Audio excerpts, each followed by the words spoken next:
warahmatullahi wabarakatuh.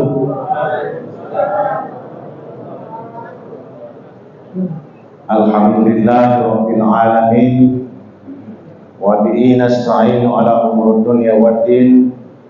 Wassalatu wassalamu ala asrofil anbiya'i wal mursalin wa ala alihi wa ashabihi ajma'in, amma ba'd. Yang saya hormati Bapak Imam Masjid At-Taqwa, pengurus badan takmir masjid, bapak-bapak haji, ibu-ibu hajah, jamaah hadirin salat isya, salat tarawih, dan insya Allah kita melaksanakan salat witir berjamaah. Pertama tentu kita bersyukur kepada Allah Subhanahu wa Ta'ala atas nikmat kesempatan yang Allah berikan kepada kita sehingga kita bisa berpuasa di bulan Ramadan ini. Di rumah sakit banyak sekali orang masuk rumah sakit yang tidak bisa berpuasa karena sakit. Tahun lalu ada seorang anak umur 11 tahun yang tukang kasih bangun sahur, 11 tahun. Dia selalu berteriak di lorong-lorong, tapi kemudian dokter vonis dia gagal ginjal dan dia meninggal dunia. Satu kampung rindu suaranya. Ramadan ini ibunya juga mengalami hal yang sama. Rumah sakit vonis, dokter vonis gagal ginjal. Insya Allah anak itu dan ibunya senantiasa mendapatkan perlindungan dari Allah Subhanahu wa Ta'ala. Kita masih diberi kesempatan oleh Allah. Ibarat ini sisa umur kita. Kita tidak tahu besok kita masih hidup atau tidak, atau apakah kita bisa bertemu dengan hari raya Idul Fitri atau tidak. Itu adalah rahasia Allah. Yang saat ini Allah memberikan kita nikmat untuk berpuasa, maka puasa ini jadikanlah momentum puasa yang paling berkualitas dalam hidup kita.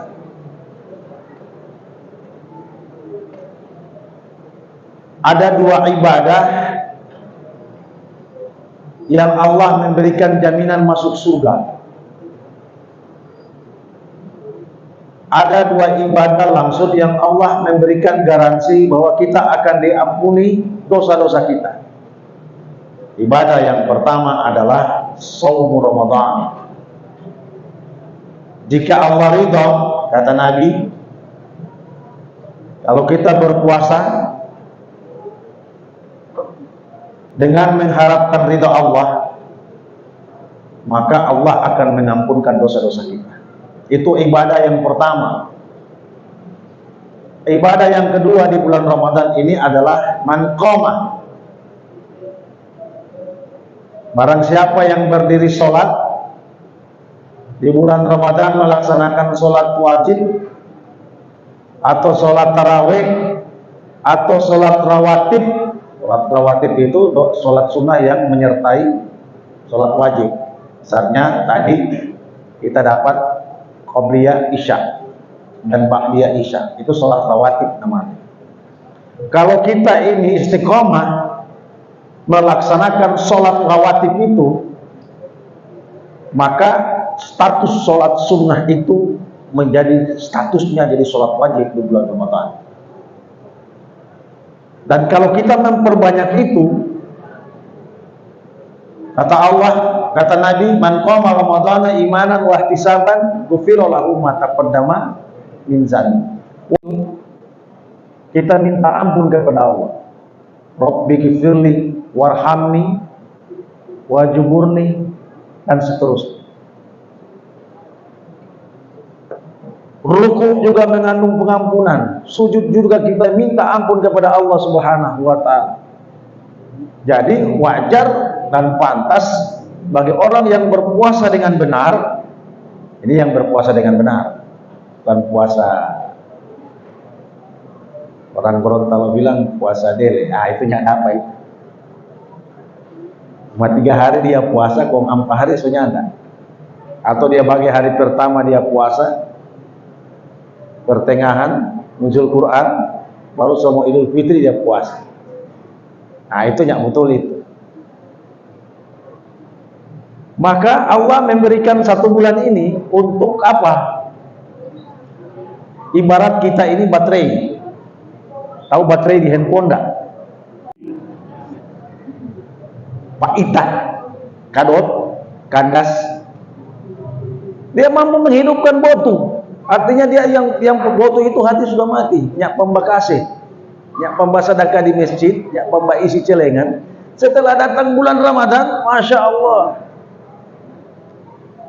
DP doi ada 1.000, ada 5.000, dia ambil itu 10.000 pun dia isi. Berarti waktu sebelum bulan Ramadan hatinya mati, tidak mau bersedekah, tapi ketika Ramadan dia berulang-ulang kali. Yang butuh makanan, Pak, butuh makanan, dia antar ke tetangga bilang baru kali ini dok karena kasih, karena dia mau cari berkah terhadap puasa. Maka puasa itu adalah bisa menghidupkan, bisa hati yang sudah mati, yang kurang cahaya ilahiyah, maka mampu menghidupkan cahaya ilahiyah dalam hati. Bayangkan di Matahari ada diskon 75%. Ibu-ibu mau ndak diskon 75% semua hari raya? Berbondong-bondong baku bisa pakai tangga ada 75% tuh celana jeans. Ya, orang yang tahu di 75% berdatang dari harga dulu 75%, baru ulang don diskon 75%, di harga lebih mahal. Tapi Allah tidak begitu. Allah memberi garansi bahwa bagi orang yang berpuasa, yang membaca Quran, maka Allah turunkan berjuta rahmat kepada dia. Nabi Adam itu puasa 3 hari. Dalam sebuah riwayat, Nabiullah Adam itu kulitnya hitam. Siti Hawa kulitnya putih sekali, makanya orang ada kulit hitam, ada kulit putih. Kalau yang hitam turunan Nabi Adam, sama dengan Ustaz Walid dan kita turunan Nabi Adam. Kalau ibu yang warna yang putih-putih, kulit putih, sama dengan bapak ini keturunan Siti Hawa, kulit putih. Nabi Adam itu berpuasa, 3 hari kulitnya langsung putih. Ya, ini dalam sebuah riwayat yang diriwayatkan. Kita boleh putih, tidak boleh. Bahkan tompe muka baca ayat. 3 hari 3 malam tom baca Quran, konjang tidur-tidur. Tu mata sodolong, tu muka terus pucat. Betul tidak? Betul. Kita pekulit tidak boleh setarang sekali. Ada balia di Maitua bilang begini, Ipa, tompe muka sudah mulai tarang, alhamdulillah. Kanal air wudhu terus-terus. Maka Kiai Haji Arifin Ilham memberi ceramah di pondok pesantren Al-Zikro. Saya kutip ceramahnya. Yang pertama, tentang orang sholat berjamaah. Yang pertama, ada cahaya seperti bintang. Pernah lihat bintang, ibu-ibu? Kalau langit itu cerah, terang apa semua, kemudian ada bintang di langit, maka mata kita tertuju di langit, bukan main. Ini bintang-bintang yang cukup luar biasa indahnya. Malaikat kagum melihat cahaya bintang kepada orang-orang ini. Maka dia tanya, wahai hamba Allah, kira-kira apa amalanmu sehingga wajahmu seperti cahaya bintang? Maka hamba Allah ini menyatakan, wahai malaikat, di saat azan berkumandang, kami sudah tinggalkan semua pekerjaanku. Aku datang ke masjid, aku datang untuk melaksanakan sholat berjamaah. Maka dia mendapat cahayanya seperti bintang. Di satu saat malaikat melihat ada cahaya seperti bulan purnama. Ibu tahu bulan purnama kalau mati lampu, pokoknya ada lampu semua, kok gelap gulita, kok ada bulan purnama bulan ke-15. Kira-kira terang nggak orang pejalan? Terang. Maka ada wajah cahaya seperti bulan purnama. Maka malaikat bertanya, so siapa yang ini dia? Cahayanya seperti bulan purnama. Maka hamba Allah mengatakan kepada malaikat, wahai malaikat, amalku adalah sebelum azan dikumandangkan, saya sudah siap dengan air wudhu. Lihat kalau orang rajin-rajin sembahyang, kalau belum azan dia sudah datang, berarti dia dapat cahaya bulan. Di satu saat juga ada cahaya matahari yang keluar dari wajah manusia. Siapa dia? Maka hamba Allah katakan kepada malaikat, amalku sebelum azan aku sudah siap dengan wudhu, aku sudah duduk sedang melaksanakan sholat sunnah, aku menunggu orang azan, aku melaksanakan sholat berjamaah, dan setelah itu aku jaga wudhuku sampai pada asar tidak batal, karena kami khawatir di antara jarak sholat zuhur dan asar akan ada kemusyrikan di situ. Itulah yang benar. Sekarang pertanyaannya, cahaya itu ada di mana? Cuman ada di dua waktu dan dua tempat. Tempat yang pertama ketika orang melaksanakan ibadah haji dan umroh. Siapa sudah pernah haji dan umroh? 2 jam sebelum azan manusia sudah menuju Masjidil Haram. Betul Pak Haji? Di Madinah 2 jam berdesak-desakan untuk supaya sholat berjamaah. Cahaya itu ada di sana. Dan yang kedua, cahaya itu ada di mana? Cahaya itu ada di bulan Ramadan. Torang-torang ini. Semua masjid full. Yang paling banyak cahaya malam ini ibu-ibu. Banyak cahaya matahari. Luar biasa. Maka oleh sebab itu, Bapak Ibu sekalian, 2 hadis ini yang diriwayatkan oleh Imam Bukhari dan Muslim itu adalah sebuah jaminan bahwa dosa-dosa kita diampuni oleh Allah Subhanahu wa taala. Apakah amal yang paling terkecil bagi orang yang berpuasa? Saya mau tanya sama ibu-ibu dan bapak-bapak. Cuma orang tahu kan amal yang besar-besar. Amal yang paling kecil itu tidur. Bayangkan tidur dapat pahala. Apalagi cuma mengantuk sholat tarawih. Sedangkan tidur dapat pahala, apalagi mengantuk. Ya, asal yang cari dinding. Allahu Akbar. Nah, ini barat ini. Sedangkan tidur dapat pahala, apalagi mengantuk, apalagi capek, apalagi lelah. Capek dan lelah itu adalah sebuah keberkahan bagi kita di bulan Ramadan. Mudah-mudahan Bapak Ibu sekalian, kita mendapatkan kesempatan ini yang kita tidak boleh sia-siakan. Insya Allah rumah tangga kita menjadi rumah tangga yang sakinah mawaddah warahmah, ya. Kemudian insya Allah kita dilimpahkan rezeki yang halal oleh Allah Subhanahu wa taala. Oleh sebab itu jangan lupa berdoa di 3 waktu. Di 3 waktu.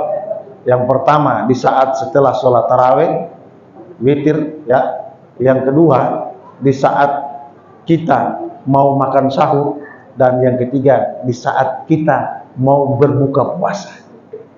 Doa ini makbul, ya. Doa ini langsung makbul, diterima oleh Allah Subhanahu wa taala. Biasakan kita mau buka puasa, asyhadu an la ilaha illallah. Kita paling 5 menit 10 menit. Dan tempat dan saat itulah kemudian doa ini diijabah oleh Allah Subhanahu wa taala. Akhirul kalam, wabillahi taufik wal hidayah. Assalamualaikum warahmatullahi wabarakatuh. Bismillahirrahmanirrahim. Nawaitu sawma ulil an adai wa di syahri Ramadan hadis sanati lillahi ta'ala. Saya niat puasa pada besok hari untuk menunaikan fardu bulan Ramadan